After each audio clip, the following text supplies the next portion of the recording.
Hi, this is Jay Horwitz. It's the latest edition of Amazing Mets Alumni Podcast, and the special guest this week is my old friend, Mr. Mike Cuddyer. Mike, could we do this? I wanted to start the interview backwards at the end of your career, if that's okay, because I think it'll show fans what kind of guy you are. This is mid-December 2015. I'm riding home in a little rainstorm in New Jersey, and something comes over FAN.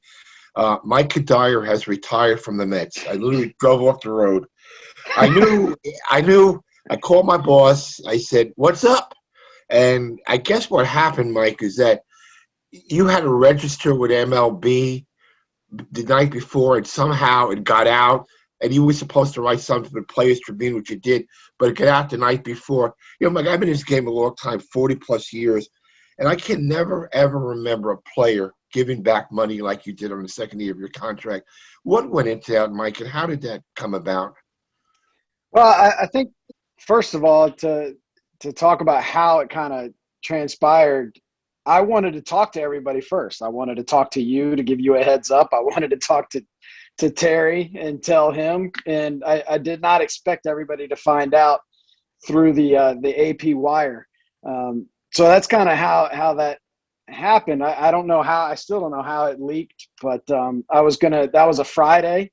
And I was going to wait and contact everybody Saturday and Sunday and then have it come out on Monday, however it was going to come out. And then I was going to do the Players Tribune article.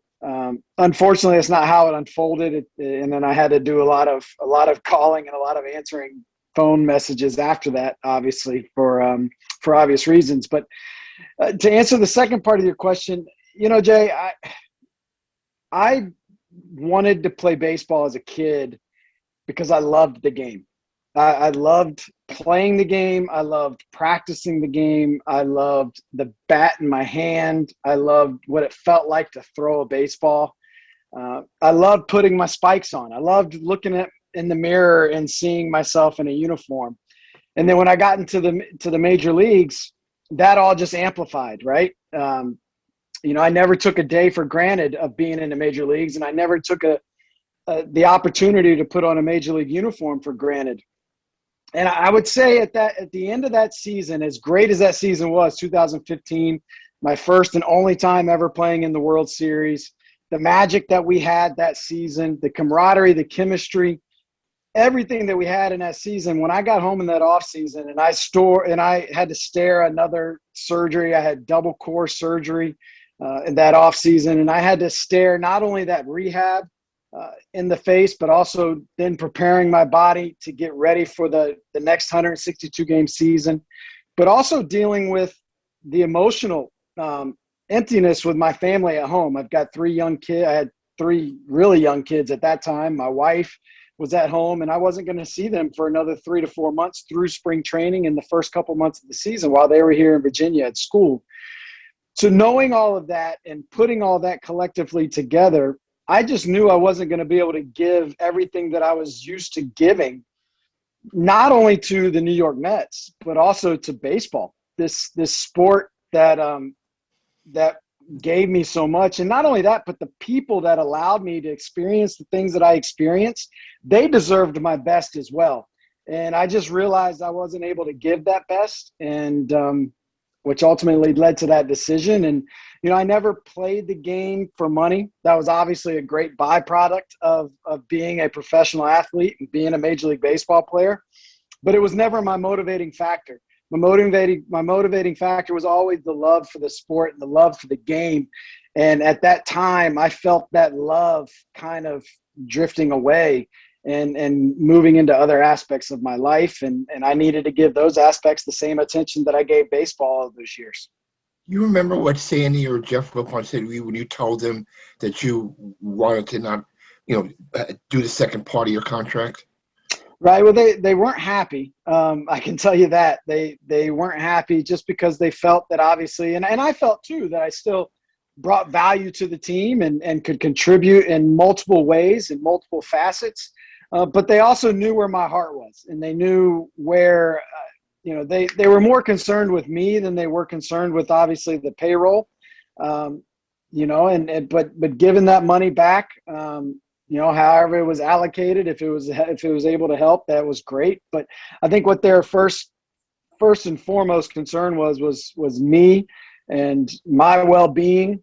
And then after that, they turned their attention, obviously, to the team when it was all said and done. And I tell you, I can't credit Jeff enough with the way he handled that situation. Ultimate class my whole time throughout the organization in that year and a half. Just treated my family with respect, treated me with respect, and I've got the utmost respect for him. Yeah, thanks, Mike. Appreciate it. Let's jump back to Beanie. Chesapeake, Virginia. We have Mike Cuddyer, David Wright, the Upton brothers, Ryan Zimmerman, and Mark Reynolds. Who am I leaving out? At that time, that was pretty much the nucleus. Yeah. That was pretty much the guys. Why for that area? Why do you think? I know, speaking to David a lot, they had great AAU teams, great other programs, American Legion programs. What do you account for, like the plethora of players from that area making it to the majors? Well, I think the first and foremost is even prior to me being drafted in the first round, and John Curtis, who was also my teammate in high school, was also drafted in the first round. We were only the second set of high school teammates to be drafted in the first round at that time. Before us was a plethora of talent, a lot of talented players, a lot of good baseball players.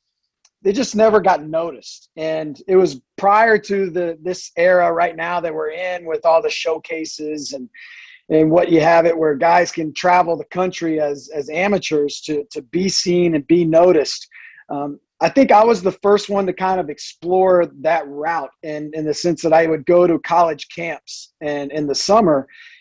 And whether it was college coaches or major league scouts took notice at a young age and then started coming to some of the games and then realized how much talent we had in this area. And because of that, guys were able to then get their exposure. Now, after that, they took care of it themselves. I know David likes to credit me with kind of giving the blueprint, which is fine and great, and I appreciate that for him. But they had to still go out there and play and still go out there and prove it when the scouts and evaluators came around. Mike, I don't know if does it. I don't know if you read his book. He was Hickory High School, Great Bridge High School. You're about 3 years older than David, right? I mean, I think, did you play? There was one story in the book that he was on the same field that he was, and you were hitting fly balls onto his field. How much interaction did you have with him in the high school days? Well, not too much, because I was a senior. When I was a senior, he was still in 8th grade. So he wasn't able to play high school baseball in my whole time of being in high school. But I had known of him. You talk about the AAU teams in our area. There was one guy by the name of Townie Townsend, who kind of created that AAU circuit in our area. And he would also do clinics and camps throughout the summers and throughout the fall. And I think David and I would go to a couple of the same camps. Obviously, he was in the age division younger than me, but I would definitely know him, definitely see him, definitely heard of him. And then once I graduated and went into pro ball, I would always keep tabs on the local talent and the local circuit here in high school baseball. And obviously, you can't talk about high school baseball here in Chesapeake without mentioning David Wright. And it got so far as I know, you committed to go to Florida State, and he had Florida State among his commits in Georgia Tech. And when you went to the pros, when did you really start to keep in contact with him? Were you both in the pros, or? Yeah, I think it was once he got drafted and once he signed with the Mets at a young age. That's kind of when I was very fortunate my first couple years in minor league baseball and professional baseball to be surrounded by some good guys. Matthew LeCroy, who was an All-American at Clemson, played with us for the Twins for a few years, and Corey Koski played with us for the Twins. I was very fortunate to be kind of mentored and at least, kind of told what to expect once I got into pro ball. That when David got into pro ball, I kind of felt like to be maybe his sounding board, at least for the first few years. And whether or not I helped him, I don't know. But I feel like I was at least there to kind of tell him that you're going to go through some ups and downs, and And then he wasn't obviously in the minor leagues for very long. And once he got into the big leagues, it was more of a friendship than it was a mentorship. Yeah. I know, Mike, you give back a lot to community. I know he picked it up from you, and I met you a lot of his charity affairs. I'm going to louse up the name of the hospital, the Kings. You know what? The daughter of I can't remember the name. So it's a whatever. It's the largest children's hospital in Norfolk. And you did some stuff, and you would always go back with the Uptons, and the guys would reunite there. It took about for a young guy. He started a foundation. He was 22, 23 years old. It's pretty good awareness of what's going on in the world, huh? Absolutely. CHKD it's Chesapeake Children's Hospital of King Daughters here. You got it. In Virginia. Yeah. And, I think when it comes to charity, Sammy Sosa's famous for the line of baseball has been very, very good to me, right? Well, baseball is an innate object. It can't be good to you. The people in baseball have been good to me. The people in this community here in Chesapeake, Virginia have been good to me. The people like yourself, Jay, have been good to me. And that's what is the driving force, in my opinion, for charitable work and giving back is, people make a difference. And I want to be, and David wants to be, and is one of those difference makers in other people's lives. And I think if we can all do that, if we can all strive to be difference makers in other people's lives, then the world's going to be a great place. And hopefully we can all put our fingerprint on that. So in 2013, the All-Star game is at Citi Field. Were you surprised at all to get a call? Maybe you weren't, to get a call to be we had a great career in 15 years, All-Star game, Silver Slugger, 280 batting average, but you really weren't known as a home run hitter, right? I mean, is that fair to say? I mean, you did hit 2 home runs in 1 inning at one time, right? Yeah. You did. Yeah, I had a few seasons where I hit some homers and stuff, but no, you're right. And talking about that 2013 home run derby, was I surprised to get a call from David? I think it was 2008. It was either 2008 or 2009. A buddy of mine was a local high school coach, got the high school coaching job at a brand new high school here. It's called Grassfield High School in Chesapeake. And we were trying to think of ways to raise money to build a batting cage building for the school. So I came up with the idea of hopefully having a home run derby. And I contacted David, Ryan Zimmerman, Mark Reynolds, and the Upton brothers and myself, and we did it. We put on a home run derby. And I ended up taking those young boys to school in that home run derby. Did you? And maybe that left a lasting impression in David's mind when it came around in 2013 when he was the captain. But I am forever indebted to David for picking me to be on that home run derby team, because out of everything that was able to happen in my career, I mean, that is right up there at the top. It was something that I always, when I was in the garage in the driveway as a young kid, I would always envision myself, all right, I'm in the home run derby at the Major League Baseball home run derby. And you picture King Griffey Jr. hitting balls off the Camden Yards, the warehouse in right field. So to have that become a reality and David be the reason that, and I know he took some flack. He took some flack for that, not only in New York, but through Major League Baseball, and he stood up for me, and that really meant a lot. And man, I had the time of my life, and didn't show too bad in that. No, you did. Mike, your career is great. 2013 with Colorado, you win the batting title, 331, hit for a couple of cycles. I mean, close to over 800 RBIs, 133 doubles. No, more than 333 doubles. Yeah. 42 triples. But how much? So you signed with the Mets pretty quickly after the 2014 season. I think it was November. I mean, that's really a quick signing. How much influence did David have with that signing? David had a lot. David was when the season was over, when the World Series was over in 2013, literally the first person that texted me was David. And he was like, now that you're officially a free agent, I'd love to start the recruiting process. Little did I know how quick it was going to have to be. And that was because of the qualifying offer. Business comes into when we talk about Major League Baseball. And I did not expect to get the qualifying offer from the Rockies.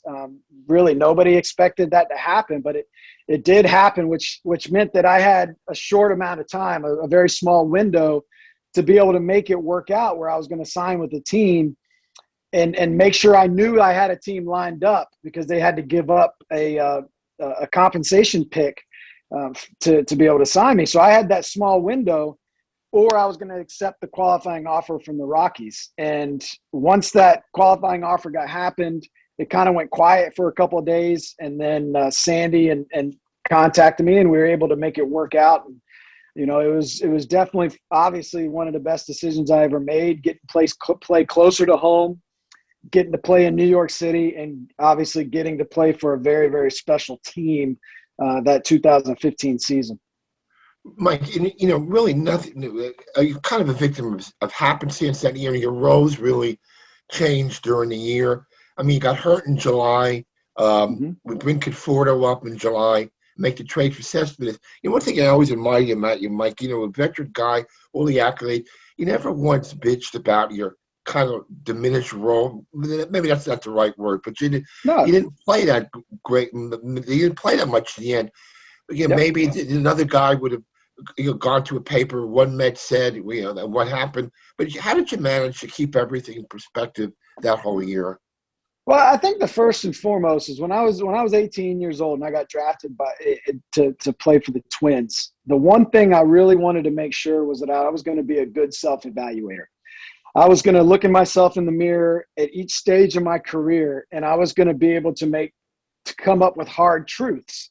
You know, because you see so many times in the minor leagues, guys play 5, 6, 7, 8 years trying to get called up. Well, then you're kind of lost. And once the dream is unrealized, you're kind of lost and you really don't know how to do. And I promised myself that I wasn't going to do that. So I was going to be a good self-evaluator to where if I got 3 years down the road and it didn't look like I was going to be able to experience my dream at the big league level, I was going to then pivot and go back to college and go to school and start a new career. And I think by having that mindset at an early age, it allowed me to enter each stage and each phase of my career being a good self-evaluator. In the middle of that season, I realized that, you know, I wasn't the player that I expected myself to be, and I wasn't the player that the Mets brought on, but I could still add value to that team. I could still add value to our run and our hopes of making it to the World Series. Conforto needed to be playing. He needed to be in our lineup. And in order for us to be as successful like we wanted to be and make it to where we wanted to go, we had to have Michael Conforto in the lineup. And Michael Conforto needed to be as comfortable as he possibly could be in order to perform. So I felt like at that point, my role shifted to kind of make him feel comfortable, but also still adding value when I did get out on the field to play, whether it be a pinch hit at bat or whether it be the game on the line in the ninth inning. I was still going to be able to give you a professional at bat. But that was kind of how it happened for me is knowing what your roles are and being okay and losing the ego. I think that's first and foremost. The sooner you can lose your ego as a professional athlete, the longer and better your career is going to be. Mike, are you surprised with the career that Michael Conforto's really blossomed into one of the stars in the National League now? Looking back, being here at the beginning for him, are you surprised at how he's progressed?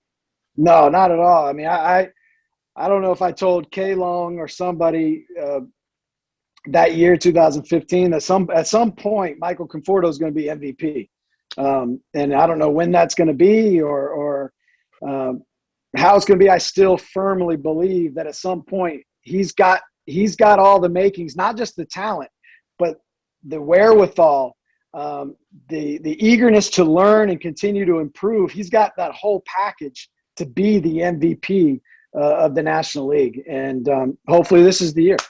Yeah, Mike, I've told you this a million times, my favorite guys for a lot of reasons. In the playoffs, you weren't playing all that much, but anytime I needed an interview, a lot of times the guys playing every day, and there's so much press in the World Series. I remember one time we had lost the first 2 games in Kansas City, and we needed somebody to represent the team in an interview. And I went to you right away, always said yes. Something was ingrained in you from your beginning to know that the media was a part of stuff like that? You had to be helpful to them. Well, absolutely. Everybody's got a job. In order to make Major League Baseball work, in order to make the whole thing work, everybody's got a job and everybody has a role. players, our role is to go out there and play the game and provide entertainment. But the media's job is to be able to disperse that entertainment through the fans. And, as a player, the quicker you can realize that, the quicker you can understand that, and the quicker you can tell your own story through the media, again, the better off you're going to be your own narrative. And, I think that's the thing is, and again, it's being honest with yourself and being a self-evaluator and being accountable. As long as you're those things, then at least people can respect you. They may not like you. They may not want you to be on their team, but they can at least respect you. And that's all I cared about. I wanted to be respected. You never let me down, Mike. What do you remember? Game five, we lead 2-0. Harvey strikes out the last batter in the eighth inning. Crowd is going crazy. Then we win that game. We have DeGrom going next to, and then all of a sudden, poof! That scene when Matt walked off the mound. I know Terry took a lot of flack for letting him pitch in the ninth inning, but he wanted to pitch. I've never been in a stadium that loud before.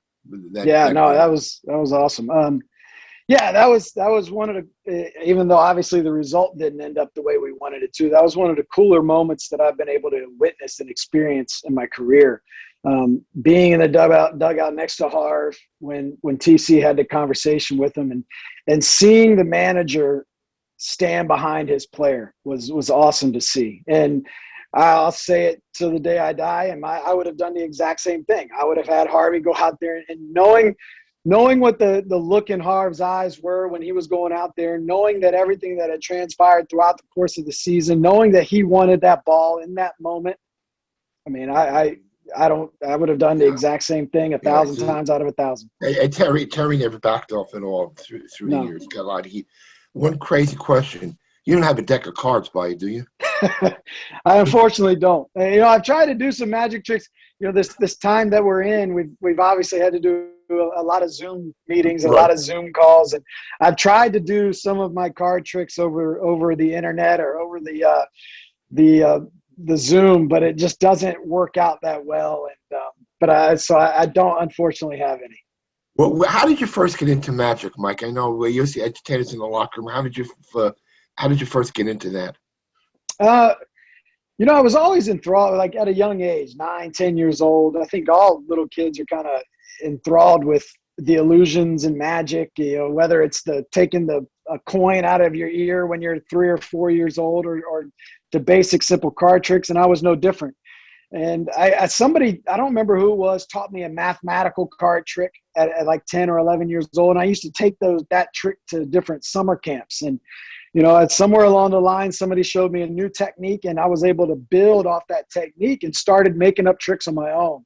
And at first, when I was in high school, and I would go to these camps, whether it be a baseball camp or showcase tournament or whatever, I would use it to make my meal money. I would sell the tricks, and I would sell them for like $20. Somebody would want to know how to do it. I'd show it to them. Be like, I'll show it to you as many times as you think you got it, but I'm never showing it to you again. Of course, they would forget how to do it. So I knew my tricks were always safe, but I was able to make a little extra income at a young age. And then once I got into pro ball and I didn't need the 20 extra bucks, I ended up, it was a good icebreaker for me. In my first big league camp, I'm in big league camp. I'm 19 years old.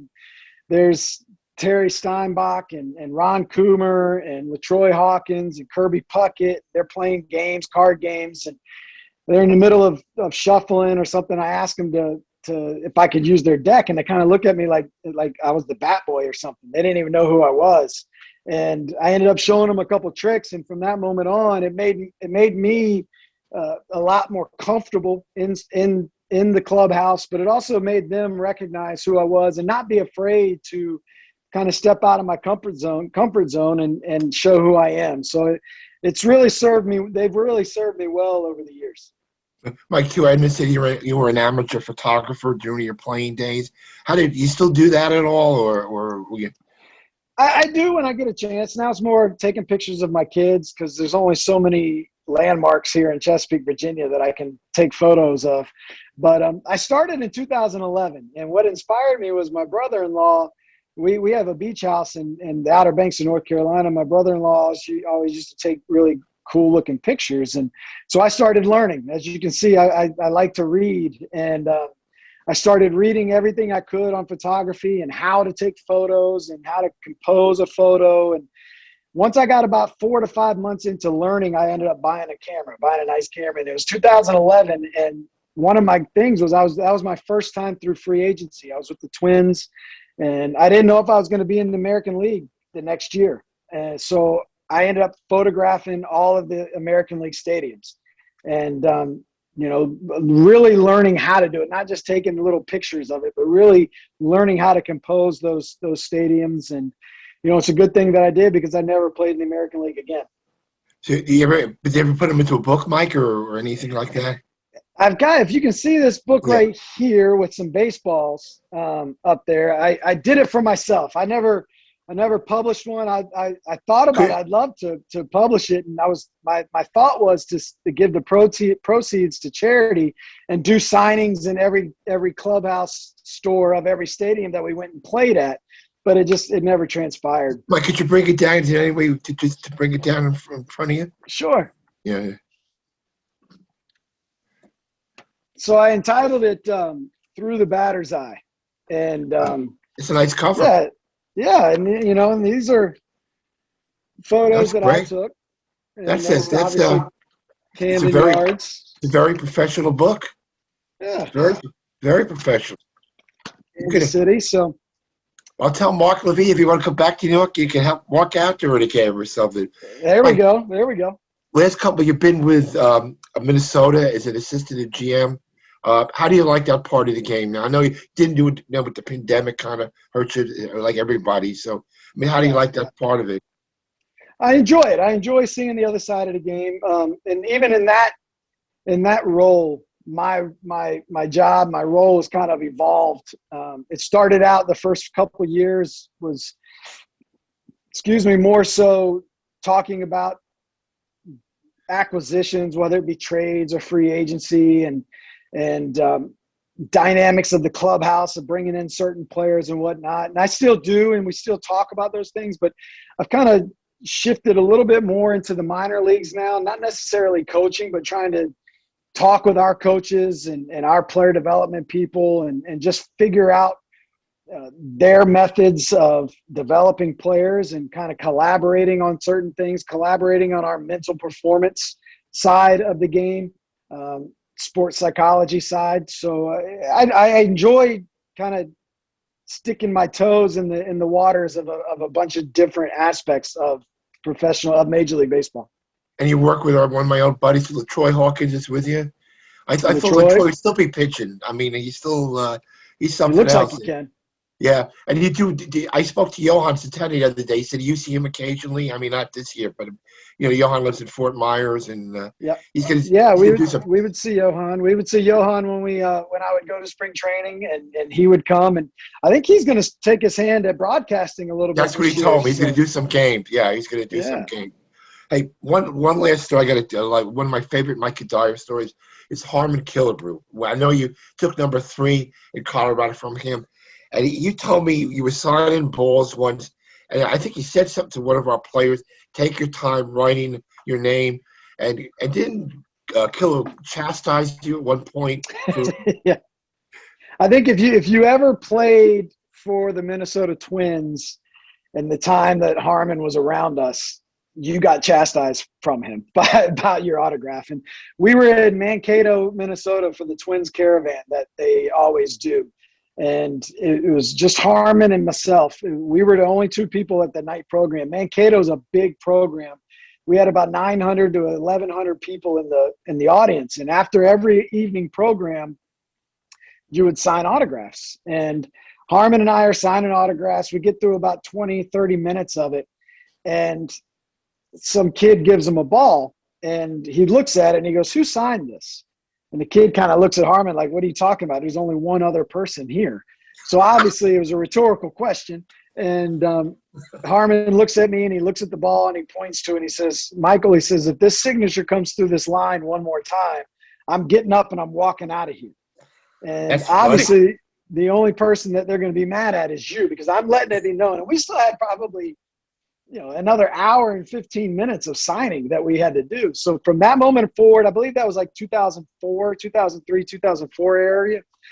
From that moment forward, I made a point to write legibly so you can read every letter of my signature. You might not think it's the prettiest signature in the world, but at least when it's all said and done, 15, 20 years from now, if you still care, you knew that I signed the ball or the That's card great. or That whatever shows it was. what kind of guy you are.